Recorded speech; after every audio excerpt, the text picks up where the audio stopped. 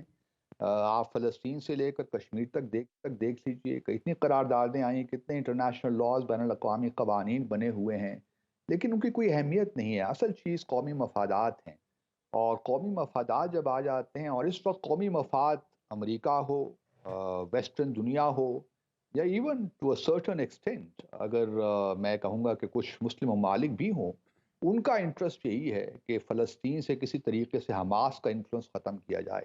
اور ابھی بھی آپ دیکھیں گے کہ جب یہ قبضہ ہو جائے گا نارتھ غزہ میں، غزہ سٹی میں، تو پھر اسرائیل جو ہیں وہ اپنا ایک میکنزم بنائیں گے جس میں شاید وہ فلسطینی اتھارٹی کو بھی شامل کریں، یا پھر ہوں ایک لحاظ سے وہ اپنا جو آکوپیشن ہے اس کو دوبارہ وہاں مضبوط کر رہے ہیں۔ اور پھر جو ٹو اسٹیٹ سولوشن جی 1993 کے بعد اوسلو ایکارڈ سے آیا تھا، اس سے بالکل بھی وہ دور ہٹیں گے۔ جی تو ایک لحاظ سے فلسطین کا مسئلے کو بہت میں سمجھتا ہوں کہ کہیں نہ کہیں ہماری اپنی کوتاہیاں، مسلمان دنیا کی غفلت اور ان کے اپنے قومی مفادات کی وجہ سے میں جی نہیں سمجھ پا رہا، نہیں دیکھ پا رہا کہ کس طرح یہ فلسطین کا مسئلہ اتنی جلدی ختم ہونے جا رہا عبد ہے۔ الباسط صاحب، اسرائیلی جارحیت کی بات کی جائے تو وہ سب اس سے واقف ہیں، دنیا بھر کی سفارتی سرگرمیاں جاری ہیں، عرب ملکوں نے بھی آپس میں رابطے شروع کر دیے ہیں، امریکہ کی بات کی جائے تو وہ بھی ایران کے ساتھ بالواسطہ رابطہ کر ہی رہا ہے۔ تو اب 12 نومبر کو OIC کا اجلاس ہونے جا رہا ہے، کیا لگتا ہے آپ کو یہ جو انٹرنیشنل ڈپلومیسی ہے یہ ثمر آور ہوگی؟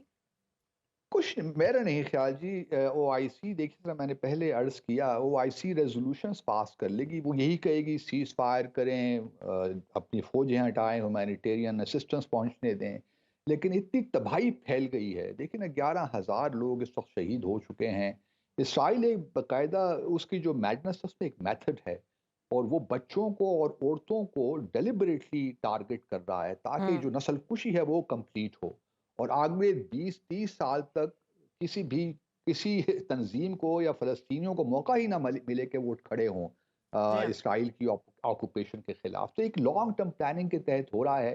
میرا صرف یہ ہے، اگر او آئی سی اتنا بھی کر لے جی کہ اپنے سفارتی تعلقات ہی ختم کر دے، جو تجارتی تعلقات اسرائیل کے ساتھ ہیں، جن جن ملکوں کے ہیں، ان کو ختم وہ کر دیں، تو اس سے بھی بہت پریشر بلڈ ہوگا، لیکن عبد ابھی تک الباسط ہم صاحب، نے یہی وہ بھی میرا نہیں کر۔ سوال ہے، آپ اس ساری صورتحال کو کس نظر سے دیکھتے ہیں کہ ساؤتھ امریکن کنٹریز ہیں، ان کی جانب سے تو سفارتی تعلقات ختم کیے گئے ہیں، لیکن دوسری جانب جو مڈل ایسٹ کے کنٹریز ہیں، بالخصوص امت مسلمہ جہاں پر اس وقت کھڑی ہے، اس حوالے سے ہم کوئی ایسی پیش رفت نہیں دیکھتے۔ تو آپ کو کیا لگتا ہے کہ اگر جتنے اسلامی ممالک ہیں وہ صرف اپنے سفارتی تعلقات ہی ختم کر دیں تو بھی اسرائیل پر اچھا خاصا پریشر بلٹ ہوگا، معاملات بہتر ہو سکتے ہیں؟ بالکل ہو سکتے ہیں ہم، لیکن ہم نے وہ پریشر بلڈ ہی نہیں کرنا چاہا نا۔ ہم نے ہوں ہمارے اندر چونکہ اپنے قومی مفادات ہیں، کچھ ممالک یہ چاہتے ہیں کہ حماس کا خاتمہ ہو، اسلامک جہاد کا خاتمہ ہو، حزب اللہ کا خاتمہ ہو، کیونکہ ہوں ان کو ایران کا انفلوئنس ایک آنکھ نہیں بھاتا اس ویسٹ ایشیا اس علاقے میں، تو وہ تو چاہتے ہیں کہ ختم ہو۔ تو یہ جو مختلف ہمارے قومی مفادات ہیں وہ آڑے آ رہے ہیں، اور میں نہیں سمجھتا کہ او آئی سی 12 نومبر کو جب اس کا اجلاس ہوگا تو وہ قراردادوں کے علاوہ کچھ بھی کہہ سکے گا۔ عملی اقدامات کیا لینے ہیں اس ہوں پہ کوئی بات نہیں کر رہا۔ یہ تو ہم بھی سب باتیں کر رہے ہیں، اسسٹنس پہنچ جائے، یہ ہو جائے، لیکن اسسٹنس پہنچنے کا فائدہ کیا ہے؟ مجھے کوئی یہ بتا دے۔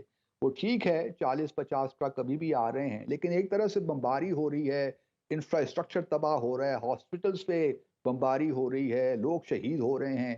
تو یہ معاملات آگے بڑھ نہیں سکتے جب تک سیز فائر نہ ہو، اور اسرائیل اس وقت سیز فائر کے موڈ میں نہیں ہے جب تک کہ وہ نارتھ غزہ میں پوری طریقے سے کنٹرول نہیں کر سکتا، اور جو 22 لاکھ لوگ پہلے یہ 50 کلومیٹر لمبی پٹی میں رہتے تھے، اب وہ سکڑ کے 20 کلومیٹر تک آ جائیں گے، تو آپ اندازہ لگا سکتے ہیں کتنا عبد ڈینسلی الباسط صاحب، پاپولیٹڈ ایریا یہ ہوا۔ آخر میں پوچھنا چاہوں گی کہ یہ ساری صورتحال جو ہے یہ بہت بدترین ہے، جو نسل کشی کی جا رہی ہے فلسطینیوں کے بچوں کی، مسلمانوں کے بچوں کی، تو انٹرنیشنل کمیونٹی جو ہے اس کا کیا کردار ہونا چاہیے؟